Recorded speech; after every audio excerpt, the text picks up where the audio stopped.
খুবই সুস্বাদু এবং খুব পপুলার একটা রান্না এঁচোড় চিংড়ি। আজ মা বানাবে সম্পূর্ণ পেঁয়াজ রসুন ছাড়া এই এঁচোড় চিংড়ি। এখানে এঁচোড় কেটে নেওয়া হয়েছে, সাথে নেওয়া হয়েছে কয়েক টুকরো ডুমো করে কেটে রাখা আলু, যেটা এঁচোড়ের সাথেই 2টো সিটি দিয়ে সেদ্ধ করে নেওয়া হয়েছে। এখানে মশলার জন্য একটা পেস্ট রেডি করে নেওয়া হচ্ছে আদা, টমেটো, জিরে, ধনে ও হলুদ ও কয়েকটা শুকনো লঙ্কা দিয়ে। এটা বেটে রেখে দেবে। এখানে নিয়ে নেওয়া হয়েছে চিংড়িগুলো মিডিয়াম সাইজের, যেটা নুন আর হলুদ মিশিয়ে তেলের মধ্যে ভেজে নেওয়া হচ্ছে। এই এঁচোড় চিংড়িতে মনে রাখতে হবে কখনোই বড় চিংড়ি ভালো লাগে না। কুচো চিংড়ির চেয়ে এই মিডিয়াম চিংড়ি দিয়ে যদি করা হয় এটা টেস্টটা খুব ভালো আসে। ভালোভাবে ভেজে নিয়ে এটা তুলে নেওয়া হলো।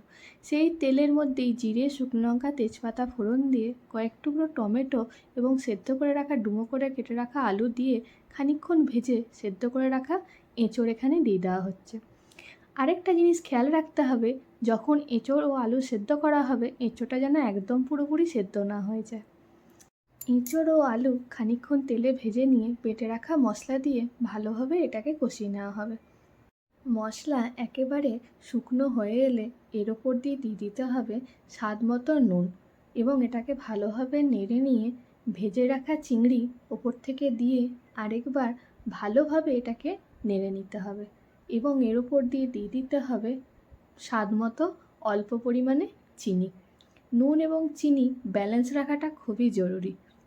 ভালোভাবে সব কিছুর সাথে মশলা কষানো হয়ে এলে এতে অ্যাড করে দিতে হবে গরম জল। গরম জলটা এখানে অল্প পরিমাণেই দেওয়া হয়েছে, যেহেতু এঁচোড় এবং আলু আগে থাকতেই সেদ্ধ করা, তাই জলের পরিমাণ এখানে অল্প।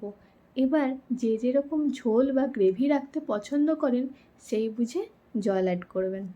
খানিকক্ষণ ফুটিয়ে নিয়ে ওপর থেকে ঘি ছড়িয়ে নামিয়ে নিলেই রেডি এঁচোড় চিংড়ি, যা একদম পেঁয়াজ ও রসুন ছাড়া। আমার চ্যানেলের রান্নাগুলো যদি আপনাদের ভালো লেগে থাকে অবশ্যই কমেন্টে জানাবেন এবং হ্যাঁ, চ্যানেলটা সাবস্ক্রাইব করতে এবং ভিডিওটা লাইক করতে ভুলবেন না।